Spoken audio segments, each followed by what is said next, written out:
Yeah, New York Times also covered Trump's failed attempt on reining in the Houthis. And we'll get to that in a second. But I do think, overall, I did the right thing talking about it. And the reason for why I believe I did the right thing talking about it is because look at the attention that it has brought. Because this has been a part, like an ongoing, this has been a part of the media coverage already. I've covered it on this broadcast, as you guys know, where I talked about like an immigration attorney being detained at the border coming back from Canada, and how they knew he was an immigration attorney, and they brought it up in that conversation with him, and how and how ridiculous that was, and how deliberate that targeting was. But this is like, I think probably one of the most high profile political dissidents of this administration that has actually been detained for a period of time at the border and asked like these ridiculous questions about Donald Trump and shit. So I think it's important. It's important that people are aware that this is happening. All right, let's get back into it. Donald Trump arrives in the Middle East as he faces fallout over plan to accept luxury jet. Now, I covered this yesterday. Obviously, a lot of people are very upset that Donald Trump has finally received a bribe from not Israel. Okay? Bribes from Israel, very good. Bribes from not Israel, not good. Okay? News overnight, President Trump has arrived in Saudi Arabia, the first stop on his 4-day trip to the Middle East, as he faces fallout over the plan to accept a luxury jet from the government of Qatar and other business deals for his family. Chief White House correspondent Mary Bruce is in Saudi Arabia with the president. Good morning, Mary. George, good morning. Well, President Trump is kicking off his first major foreign trip of his second term here in Saudi Arabia, welcomed here overnight with great fanfare. But he's already facing questions about the objectives of this trip and whether his plans to accept that luxury jet from a foreign nation is safe or legal.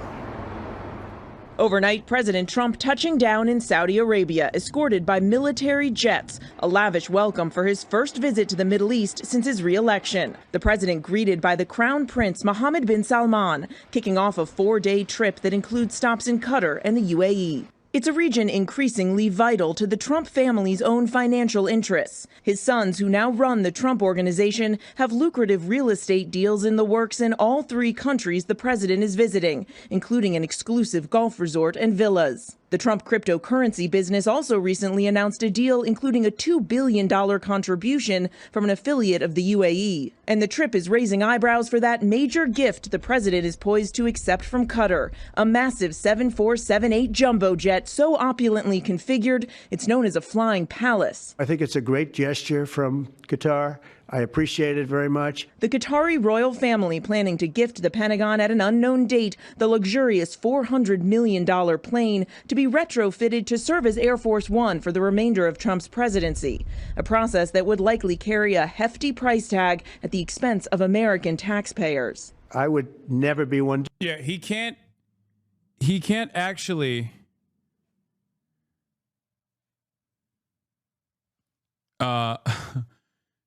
here's the thing.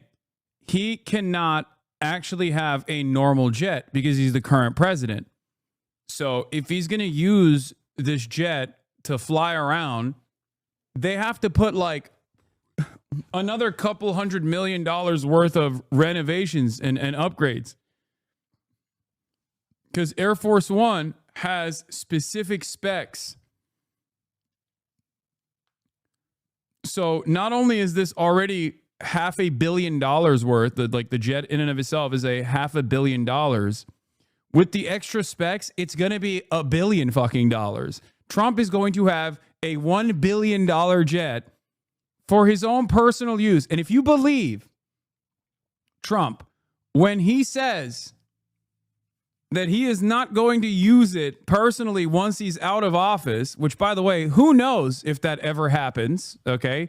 That is a real issue here as well. That is, if he actually entertains leaving office. If you think that once that takes place, he's not going to use this jet for personal use, you're silly.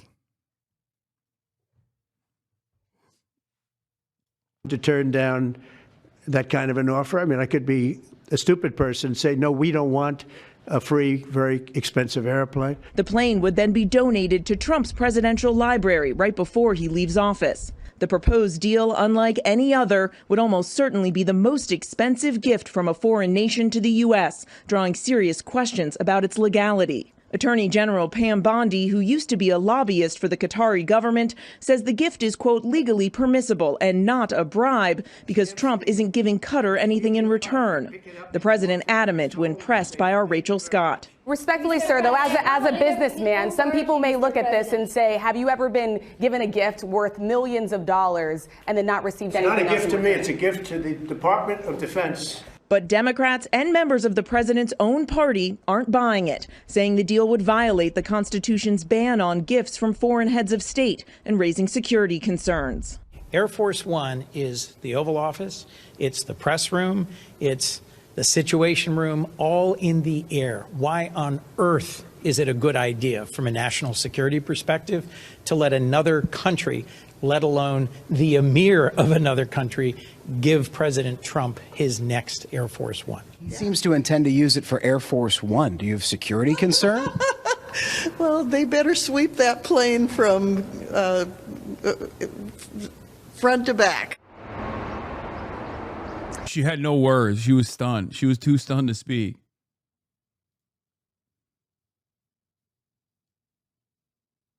Within the Secret Service, the potential of gifting a plane by a foreign government for a presidential use is being viewed as a security nightmare, a law enforcement source told CNN. Yeah, no shit. I think the amount of time it would take for them to actually, one, sweep the entire thing, and two, take it apart and then rebuild it to fit the specs of Air Force One for operational security would already extend beyond his fucking presidential his presidential term. Okay. Like that I don't understand. Like when he says, oh, it's just fucking, I'm gonna give it to my foundation. I'm not gonna use it after I'm done being president. It's like, do you know how long it's gonna fucking take to rebuild that thing? It's probably easier to build Air Force One from scratch than it is to most likely tear this thing apart and rebuild it to suit the purpose of Air Force One. Air Force One, for the record, is a plane designed to withstand nuclear holocaust. A plane that can fly around permanently as long as it gets refueled. Okay? The idea that it's like a normal plane is so stupid. It has incredible amounts of securities all around it.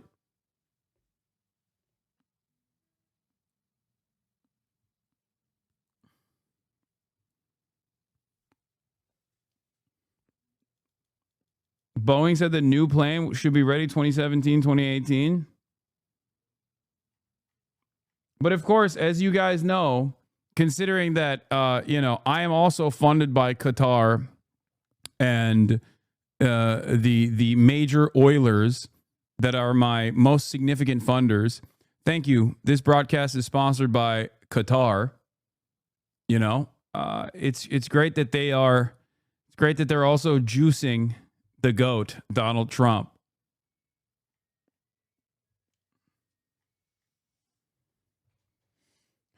Anytime someone gift subs in this broadcast, which, by the way, you can also become a part of Qatar, the great nation of Qatar, by subscribing to the broadcast for $6 or for free with a Twitch Prime by connecting your Amazon Prime account to your Twitch account, where you get one free Prime subscription a month. Use it on your favorite broadcaster and become Qatari. Decoy166, thank you for the 5 Get the subs.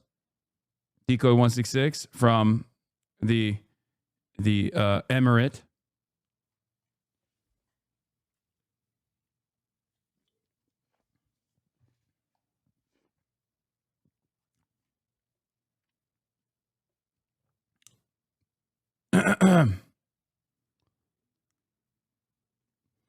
It is easier to repurpose the plane than build a new one from scratch, especially if it has to be a 747. Also, our Air Force One program is gutted, so it won't even happen without budget approval from the feds. I feel like a plane outside of those specs. Look, I'm not going to say anything, but I am very familiar with commercial airliners turning into being repurposed for military capabilities or vice versa. I won't speak on it too much. At least I know more about this than the average fucking person. And I know how long it would take for a plane like that is completely... I know that it would take a very long time, basically, to retool that to suit the purposes of being Air Force One.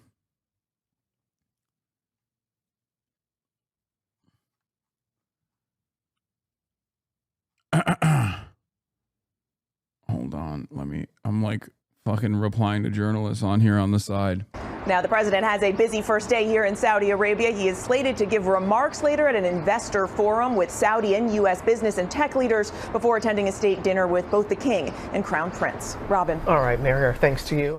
Places like Dubai and Abu Dhabi, Doha, Muscat, the transformations have been unbelievably remarkable. Before our eyes, a new generation of leaders is transcending the ancient conflicts of tired divisions of the past and forging a future where the Middle East is defined by commerce, not chaos, where it exports technology, not terrorism, and where people of different nations, religions, and creeds are building cities together, not bombing each other out of existence. We don't want that.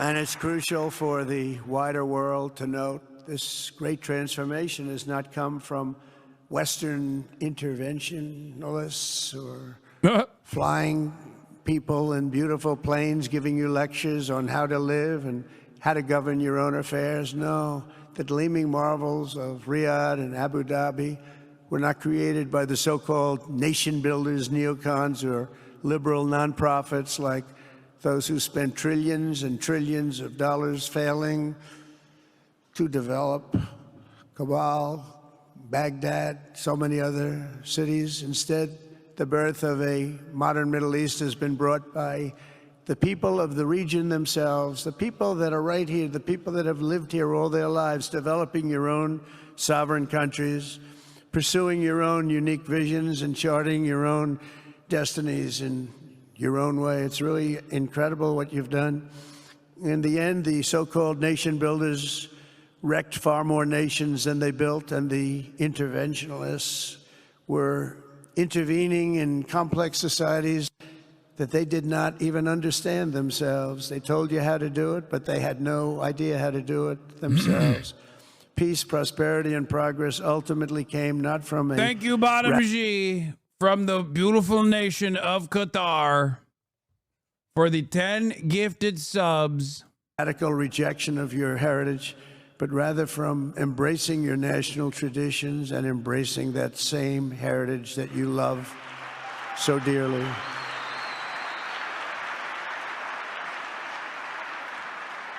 And it's something only you could do. You achieved a modern miracle, the Arabian way. That's a good way.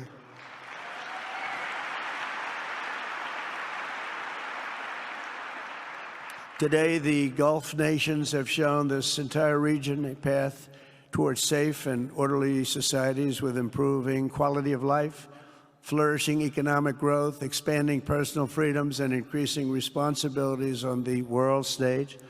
After so many decades of conflict, finally it is within our grasp to reach the future that generations before us could only dream about a land of peace, safety, harmony, opportunity, innovation, and achievement right here in the Middle East. So beautiful. It's such a